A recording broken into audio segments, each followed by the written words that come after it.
البدع والأهواء، أهل البدع العقائدية وأهل البدع السياسية.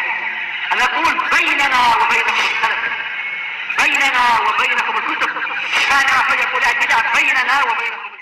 Bismillahirrahmanirrahim. Alhamdulillah wassalatu wassalamu ala Rasulillah wa ala alihi wa sahbihi wa ba'd. Kita meneruskan bacaan kitab Bulughul Maram yang ditulis oleh Al-Hafidz Ibnu Hajar Al-Asqalani rahimahullahu taala. Masih di kitab Siyam. Pada pertemuan telah lewat disebutkan tentang permasalahan orang yang muntah. Kesimpulannya, kalau dia tidak sengaja maka tidak batal sholatnya, tapi tidak batal puasanya. Tapi kalau sengaja dia memuntahkan, maka puasanya adalah batal. Walaupun di situ ada kuat juga pendapat yang mengatakan semuanya adalah tidak batal. Kemudian di sini ada permasalahan juga. Hal yulzimu sha'im tanshifu fami ba'dal madmadah? Apakah wajib orang yang berpuasa itu mengeringkan mulutnya setelah berkumur-kumur ketika wudhu? Jawabannya tidak, kan demikian. Dan tentu saja masih ada sisa air wudhu itu di mulut dia, kemudian bercampur dengan ludah dia masuk dalam perut, kan demikian. Maka seperti ini tidak perlu untuk kemudian dikeringkan. Sesuatu yang ada di zaman Nabi sallallahu alaihi wasallam tidak perlu dikeringkan. Demikian juga la yustaka sha'im bisiwak. Kalau ada seorang yang puasa itu menggunakan siwak yang basah, ya. Bagaimana hukumnya ini? Disebutkan oleh Imam Nawawi, yuftiru bila khilaf idza, yani batal puasanya, tidak ada perselisihan kalau dia menelan. Ya, menelan, ibtalahu. Ditelan beberapa mungkin kayu atau sisa dari siwak itu ke dalam mulutnya, ditelan sampai ke perut, seperti ini. Demikian disebutkan oleh Imam Nawawi. Tapi kalau kemudian dia sudah berusaha, harus sudah berhati-hati, bahwanya tidak mengapa, ya tidak mengapa. Dan apa hukum menggunakan siwak bagi orang yang berpuasa? Kesimpulannya adalah istihbab, boleh. Ketika puasa menggunakan siwak itu adalah boleh. Baik dia itu kering ataupun dia itu adalah yang basah.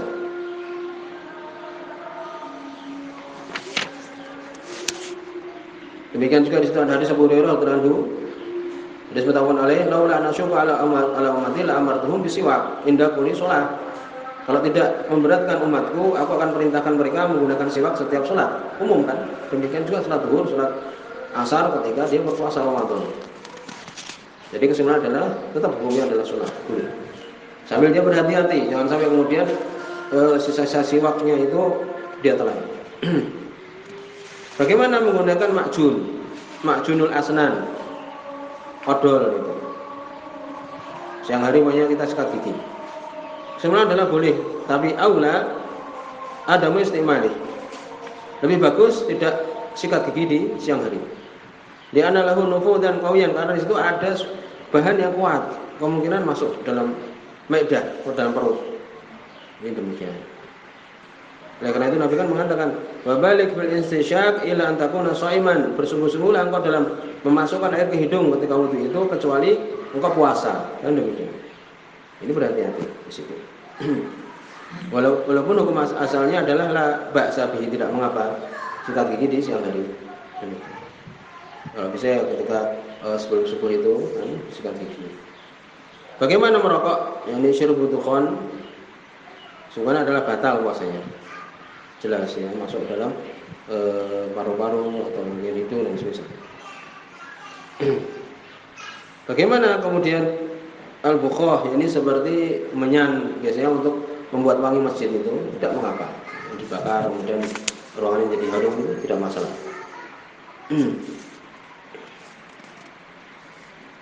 Apakah kalau orang ini ya berbuka di siang hari, apakah wajib untuk dia imsaku baqiyati yaumihi, untuk berpuasa di akhirnya?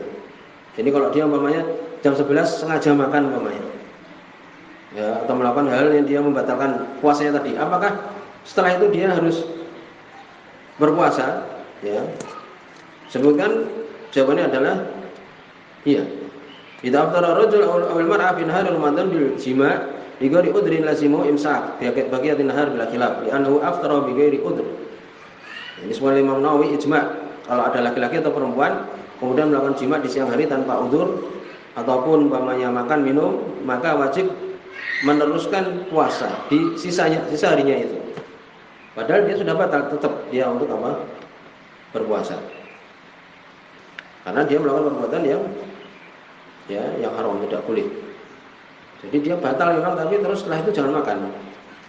Demikian. Karena disebutkan di sini di antara dalilnya adalah sumati musyama ila lail, kemudian sempurnakan puasa sampai malam. Jadi dia berbuka kemudian sudah, setelah itu dia tetap berpuasa. Demikian disebutkan.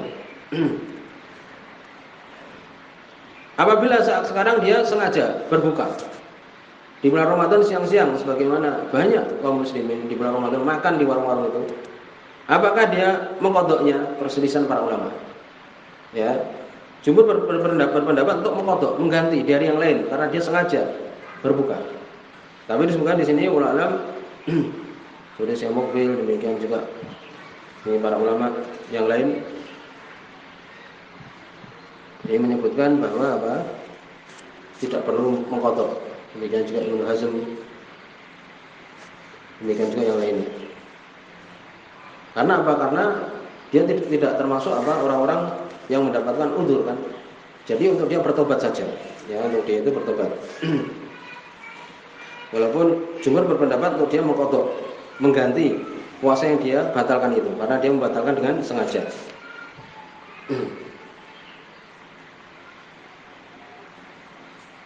Sebutkan alasan yang kenapa tidak perlu mengganti. Li'anna Allah azza wa jalla awjaba siyam ayyam mahdudat, karena Allah mewajibkan puasa itu di hari-hari tertentu. Fama lam yaf'al ma amarahu Allah yakunu qad ta'adda hududallah. Barang siapa yang dia itu melakukan apa yang Allah, yakni tidak melakukan apa yang Allah perintahkan, berarti dia melanggar hukum Allah.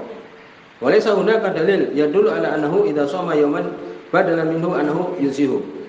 Tidak ada dalil yang menunjukkan bahwa kemudian untuk dia menggantinya, menggantikan apa yang dulu dia berbuka ya tanpa udzur itu. Tidak ada dalil menyebutkan.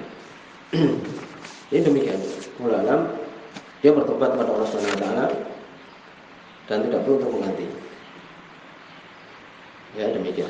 Karena kadang orang ya dulu melakukan kemaksiatan tidak pernah puasa, terus ketika mau meninggal dia bertobat. Apakah kemudian mengganti puasa yang dulu dia tinggalkan semua? Jawabannya tidak. Ya demikian. Cukup dia bertobat kepada Allah Subhanahu wa taala. Karena tidak ada dalil untuk kemudian harus menggantinya. Wallahu a'lam. Kemudian berikutnya hadis nomor 653. Wa an Jabir bin Abdullah radhiyallahu anhuma. Dari Jabir bin Abdullah radhiyallahu anhuma tentang puasa ketika safar. Ana Rasulullah sallallahu alaihi wasallam, sesungguhnya Rasul sallallahu alaihi wasallam kharaja amal fath, beliau keluar di tahun Fathu Mekah. Ila Mekah, menuju Mekah. Ini beliau mau perang waktu itu. Ya, di Fathu Mekah mau menuju Mekah. Fi Ramadan, ketika bulan Ramadan. Jadi Fathu Mekah itu terjadi di bulan Ramadan. Fasama hatta balagha Qura al-Ghamim. Kemudian beliau berpuasa sampai di tempat namanya Qura al-Ghamim. Fasama nas, kemudian manusia pun berpuasa. Para sahabat berpuasa sebagaimana Nabi SAW berpuasa ketika safar dalam peperangan di bulan Ramadan. Tsumma da'a bi qadahin, kemudian beliau meminta qadah. Jadi tempat air. Min ma'in, di dalamnya ada air. Farafahu, kemudian beliau mengangkatnya, ingin menunjukkan bahwa beliau berbuka. Hatta nadhara nas ilaih, sampai manusia pun melihat kepada beliau. Tsumma syariba, kemudian beliau minum. Tsumma qila lahu ba'da dzalik, kemudian dikatakan kepada Nabi sallallahu alaihi wasallam setelah itu, inna ba'dan nas qad shoma, sesungguhnya sebagian manusia masih berpuasa. Faqala, maka Nabi SAW beliau mengatakan, ulaikal usah, ulaikal usah. Mereka adalah orang yang bermaksiat, mereka adalah orang yang bermaksiat. Ini sebagian mengatakan berarti tidak boleh kalau safar itu berpuasa. Karena Nabi mengatakan ini tadi. Ya, tapi sebagian ulama mengatakan bahwa ini adalah untuk orang yang dalam keadaan sangat payah sekali, memaksakan diri untuk tetap berpuasa ketika safar. Maka pantas dikatakan seperti ini. Nanti harus sebutkan permasalahan ini. Wa fil lafdhin, di dalam lafaz yang lain, faqila lahu, dikatakan kepada Nabi sallallahu alaihi wasallam, inna nasa qad syaqqa alaihim musyam. Ternyata sebelum Nabi berbuka, ada sahabat mengatakan, sesungguhnya manusia itu merasa berat puasa bagi mereka. Ini manusia sudah kepayahan para sahabat, perjalanan jauh, ya kemudian berpuasa, peperangan lagi, diharapkan badannya kuat. Wa innama yanzuruna fima fa'alta. Sungguhnya mereka menunggu, memperhatikan apa yang akan kau lakukan. Apa yang kau lakukan?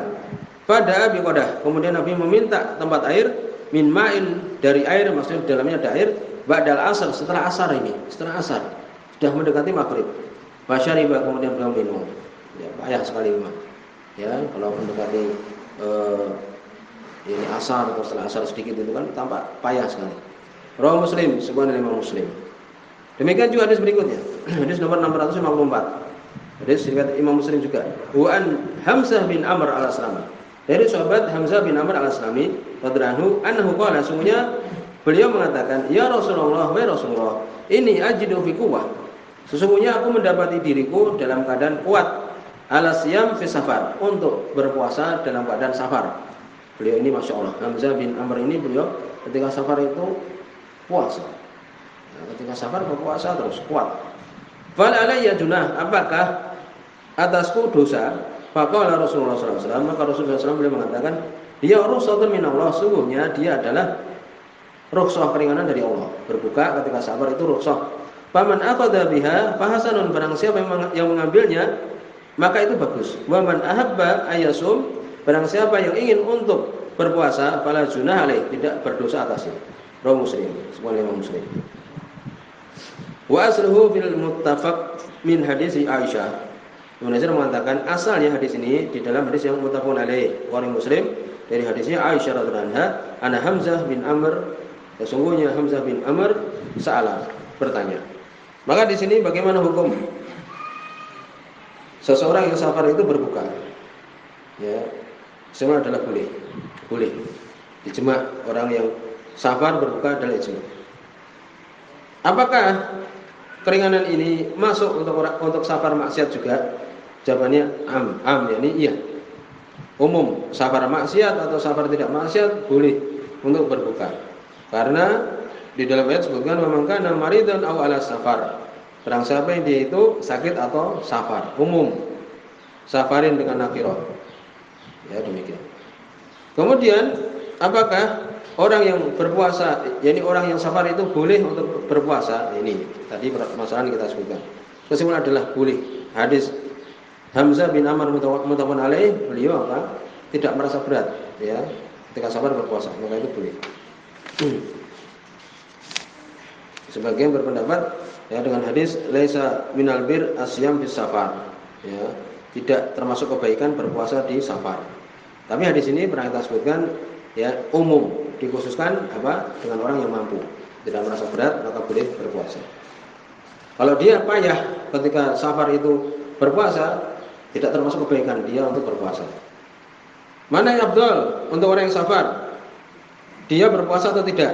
Nah, demikian. Disebutkan kesimpulan adalah kalau dia tidak merasa berat, lebih bagus berpuasa, ya, lebih bagus berpuasa. Semuanya demikian. Sebagaimana dalam hadis tadi, ya, Hamzah bin Amr. Demikian juga Nabi SAW beliau juga pernah melakukannya. Demikian juga kalau mengganti itu kadang apa? Orang-orang tidak berpuasa, malas kan. Kalau seperti itu kan semuanya kan berpuasa sekeliling dia, ya, maka ringan bagi dia. Apalagi kalau dia kuat. Demikian juga mungkin tidak berat. Kemudian disebutkan lau asbaha fi asna'i safari shaiman. Kalau di pagi hari ya dia berpuasa ketika safar. Kemudian dia di siang harinya ingin berbuka. Ya. Apakah boleh? Boleh. Hukum masalah boleh. Ya, demikian.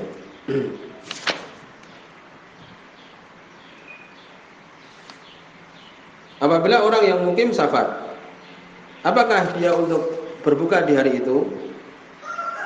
Ya, demikian disebutkan boleh ya, untuk dia berbuka di hari itu. Kemudian ditasafar al-mukim fa mata yubahu lahul fitr. Kalau orang yang mukim ini dia mau safar, kapan dia mulai boleh untuk berbuka? Disebutkan ya. Sebutkan hadis ini, hadis diriwayatkan oleh Imam Tirmidzi. Sudah kita berpegang dengan hadis ini. Hadis Anas bin Malik radhiyallahu anhu, hadis yang sahih. Waktu itu beliau berangkat, ingin safar. Maka seorang tabi namanya Muhammad bin Ka'ab mengatakan, aku mendatangi Anas dan dia sudah menyiapkan kendaraan. Wala bisa siap safar, memakai baju untuk safar, baju untuk bepergian ada. Beliau punya Anas bin Malik.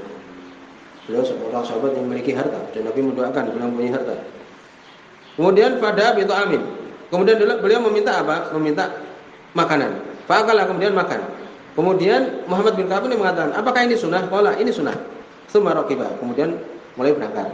Ini demikian. Ini ketika mulai safar itulah dia berbuka. Ini sunnahnya demikian, ya demikian. Sebagian mengatakan yuftiru inda ayyufariqa buyut qaryatihi. Ketika mulai berpisah dengan kampung halamannya baru makan. Ini demikian disebutkan. Sampai di sini subhanallah wa bihamdika asyhadu an la ilaha illa anta astaghfiruka wa atubu ilaik.